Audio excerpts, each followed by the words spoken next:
All right, what's up, YouTube? So I'm back. I've been kind of like absent lately because I was having microphone problems. Been traveling around the world with this microphone, and all right, so we on? All right, cool. So you guys, sometimes the microphone would kind of break down. It would sound like, I don't know, just doing crazy shit, right? So I just redid my entire studio, and it's better now. All right, so today, while I'm on my coffee break, so I'm here. Oh, man. Right? All right, so today I wanted to talk about, to celebrate me coming back in full force with my microphone and podcasting and my plan to take over the world. You guys know I have an evil plan to take over the world, right? And so in order to celebrate that, I wanted to talk about a copywriting trick that I learned from the legends. So here's one thing that you guys can hear. I'm going through this. I'm trying to look for my crayons for you guys. All right, cool. So the one thing I used to think that copywriting was difficult, right? So I'm like, fuck, copywriting is crazy. How do these people come up with these ideas? How do they come up with what to say? And it was kind of like I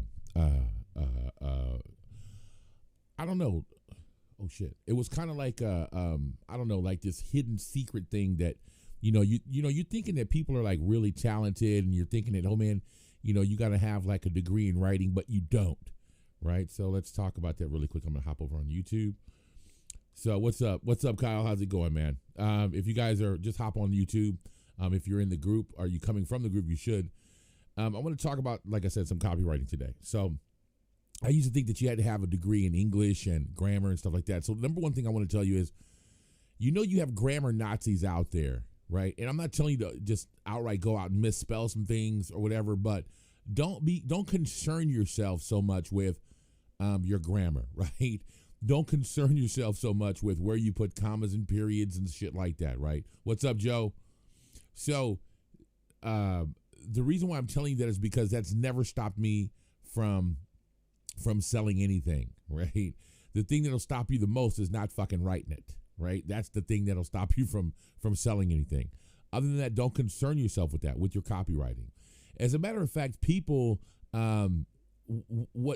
people are doing the exact opposite of what they should be doing. So the world is imperfect, right? And I learned this when I started doing 3D animation with Cinema 4D. And I started realizing that you're not supposed to do anything that comes stock.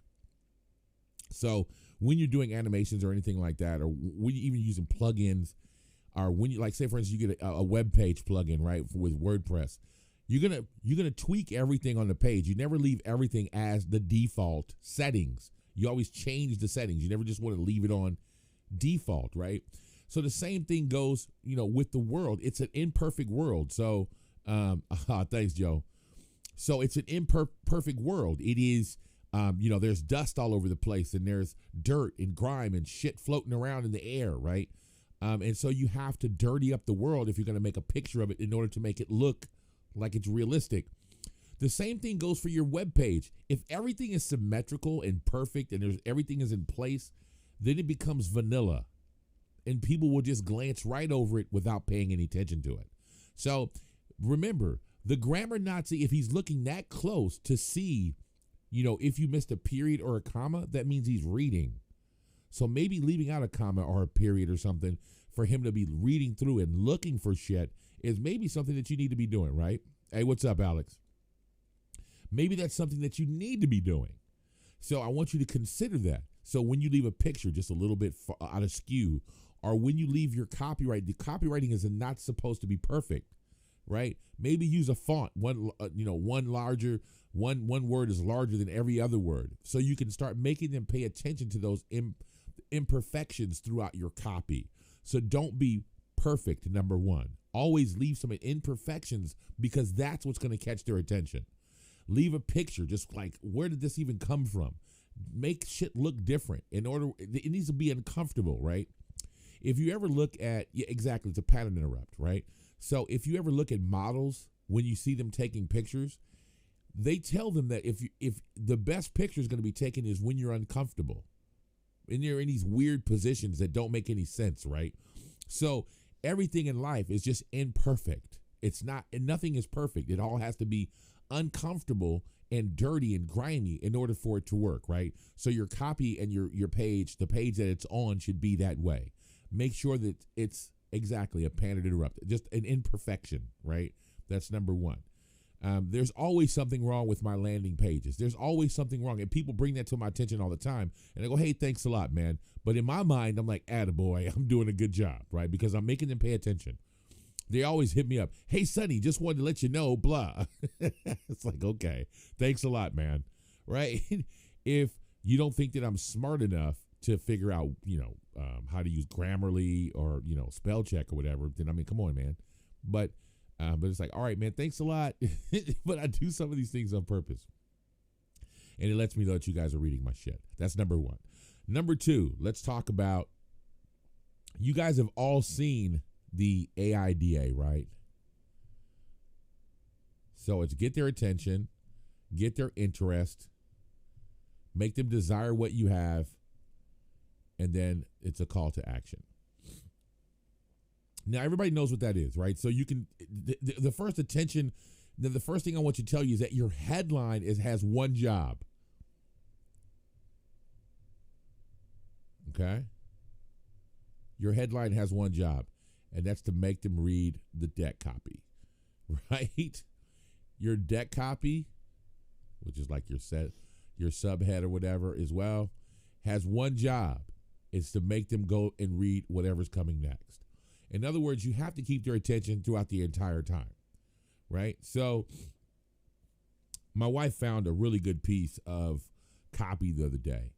And at the beginning of the thing says, what did it say? You better say something to her now because she's not going to remember anything you say tomorrow. And then it showed a picture of a brain with a black hole in it. And it was like, wow. Immediately, it's like, what are they talking about? And they were talking about Alzheimer's and how, that just like attacks your brain and your wife is not going to remember what you have to say. They caught your attention, like, Jesus Christ. And then they showed a picture, right? So they caught your attention right there, talking about your wife's black hole brain, right? And then the next thing they did, they started talking about why this happens, and they get you interested in, well, damn, man,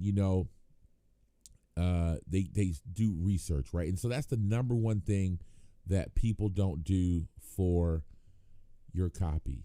You have to do research. Now, the reason why you want to do research, and what I mean by research is like scientific proof.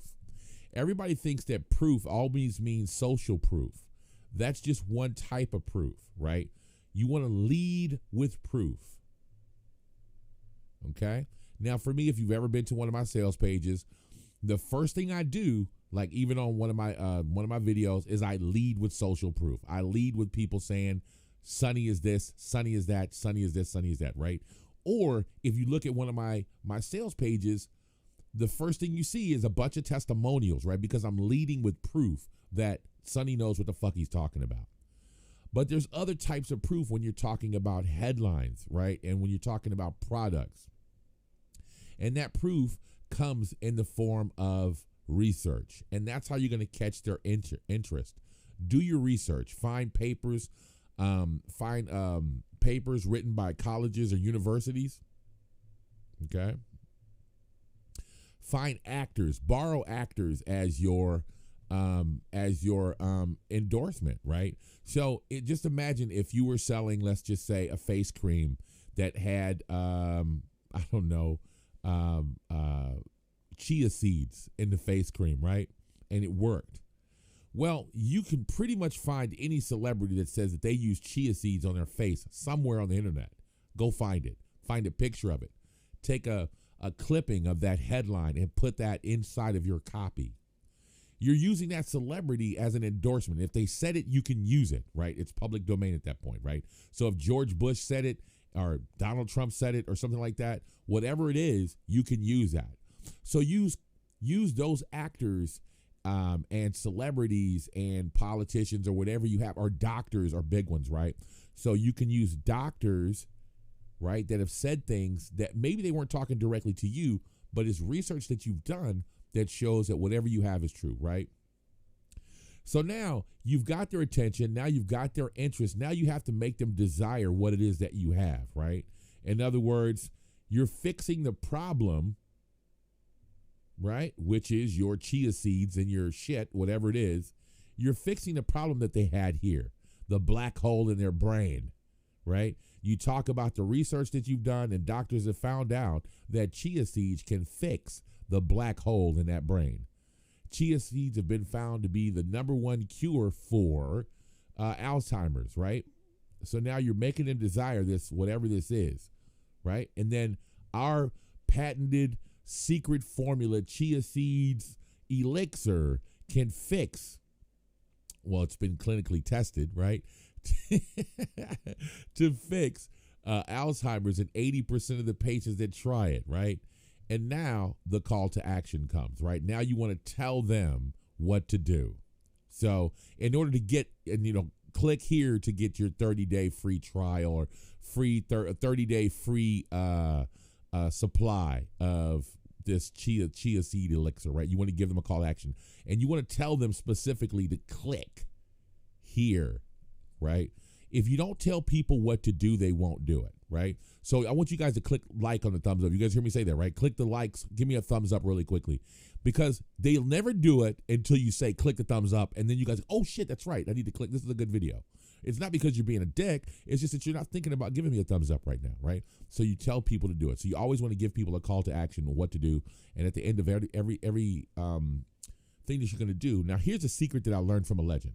So now that you have this, here's like a big secret that I've learned from, now nobody ever talks about this guy, this Clayton Makepeace, right? And Clayton is the bomb, okay?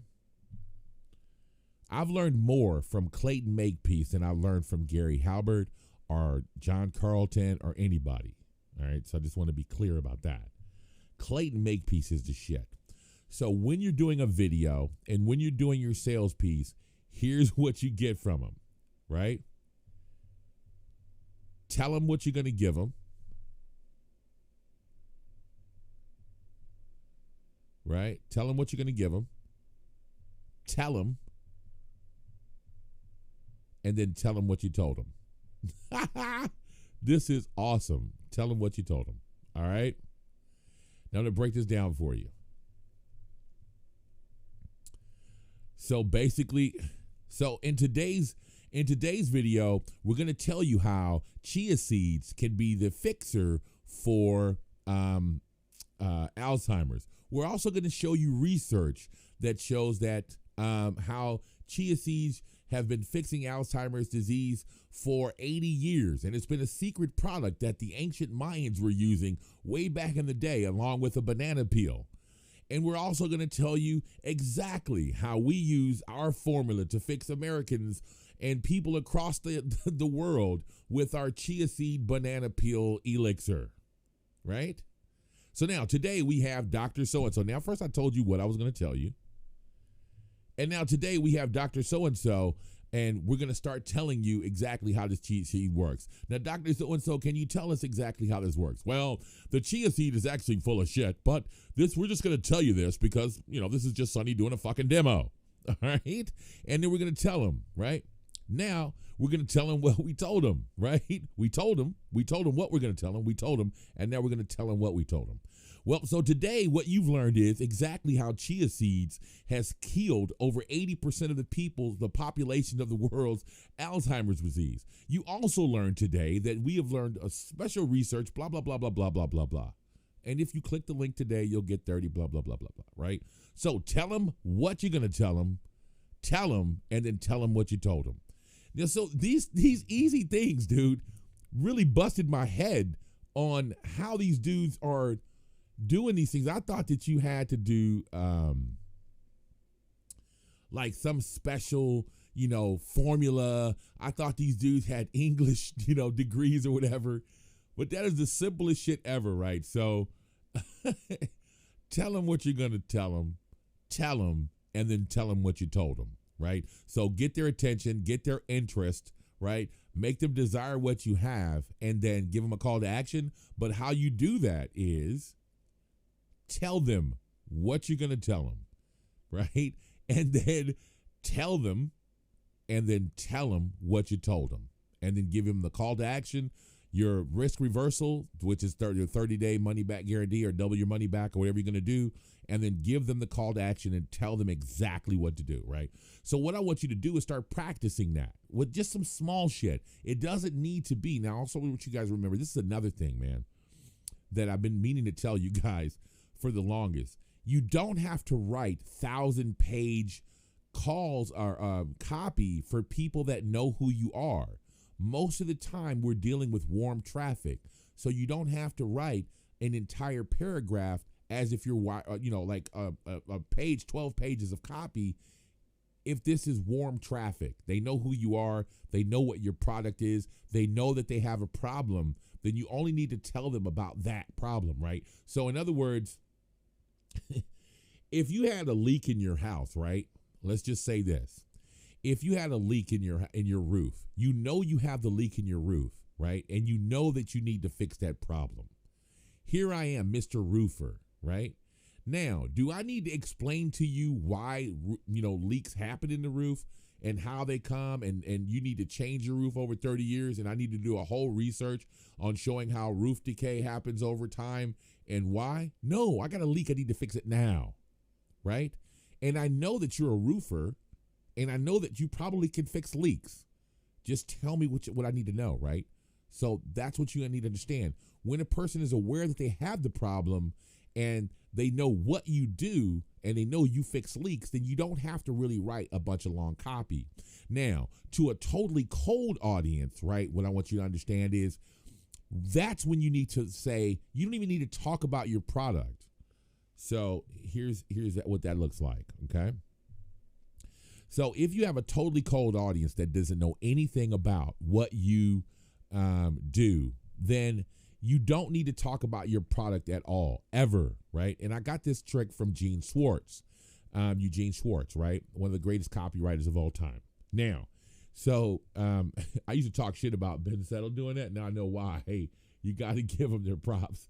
So what Gene Schwartz says, you have to talk about, you have to educate them about the problem in general, right? And that's when you start talking about roof decay, right? And how roofs can be, they need to be replaced over 30 years because of how the weather can affect the roof and the damage that water does over time, right? You don't start talking about that you're a roofer.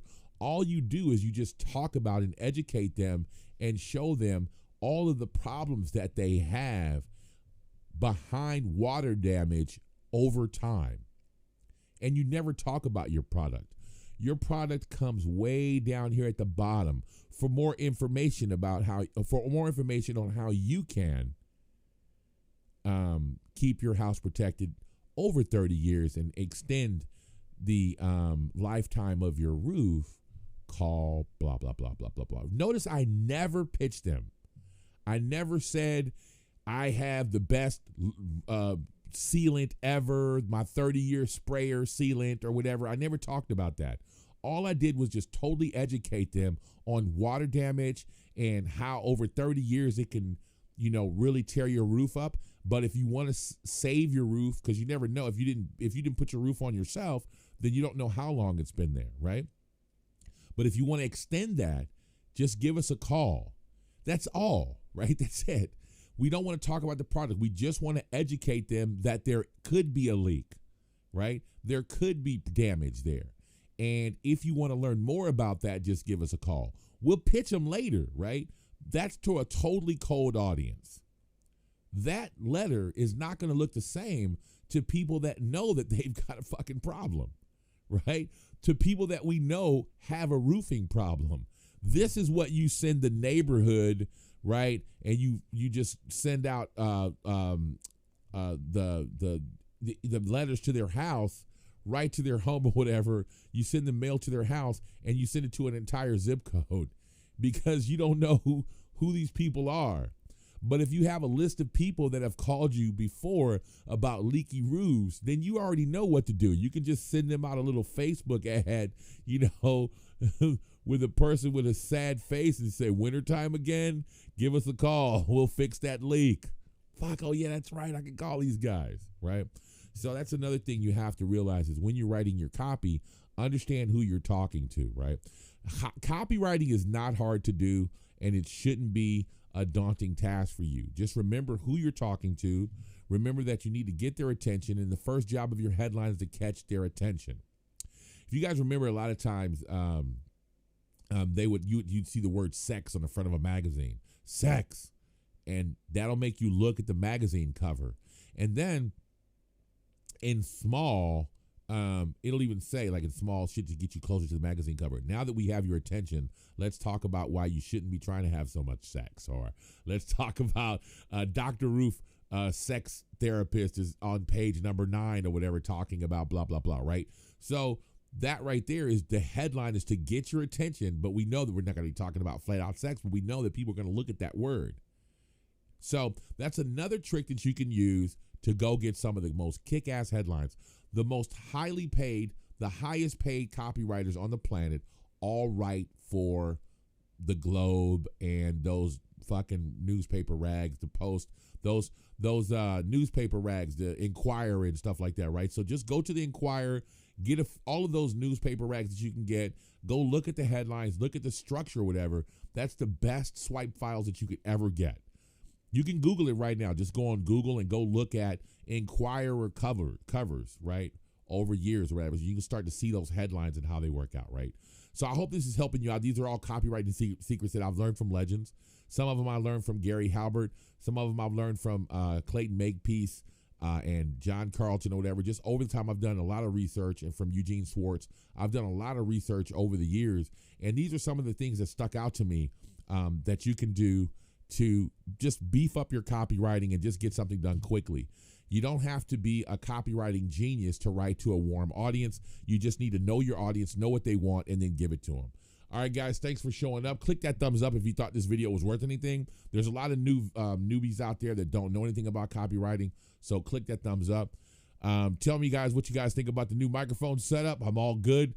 More podcasts coming now. I'll be doing regular videos on my YouTube channel, man. I apologize for my absence, but I'm just really with audio. I'm really snobby about it. It kills me to put up shitty audio. All right, guys, thanks a lot, and I'll catch you later.